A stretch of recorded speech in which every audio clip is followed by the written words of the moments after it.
আর 91 থেকে 96 পর্যন্ত বিএনপি ক্ষমতায় ছিল। স্যার কিন্তু একাই সারা ঠাকুরগাঁয়ে একাই 70 ভাগ কাজ করে এই প্রত্যেকটা আমাদের ইউনিয়নে কমিটি এবং ওয়ার্ড কমিটি ইউনিয়ন কমিটি করেছে।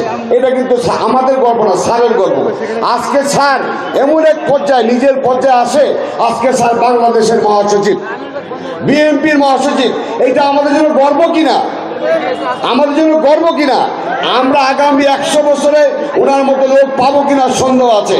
আগামী 100 বছরে ঠাকুরগাঁয় মির্জা আলমের জন্ম হবে কিনা আমার সন্দেহ আছে। অতএব আমরা যদি ওনাকে হারাই, ওনার হয়তো আর নির্বাচন করবে না, এটাই জীবনে ওনার শেষ নির্বাচনে। এই নির্বাচনের প্রতিবারই আমরা এই চৌধুরীহাট, এই সালামদী ইউনিয়ন কিন্তু আমরা জয়লাভ করি। আমরা তৈমুর ভাইকেও জয়লাভ করেছিলাম, এর আগে স্যারকেও জয়লাভ করেছিলাম। এবার কিন্তু ওই জয়লাভ করলে আর হবে না। এবার ভোটের বাক্স হবে 90 আর 10। আর অন্য কোনো দল, জামাত আর অন্য কোনো দল, এদের কোনো ভরসা নেই। এদের সাথে আমরা থাকতে চাই না। আমরা ওনার সাথে ছিলাম, ওনার সাথে থাকবো। আমরা ভোটের বাক্স দেখতে চাই, একদিকে 90%, একদিকে 10%। আওয়ামী লীগ নাই, জাতীয় পার্টি নাই, অন্য দল নাই।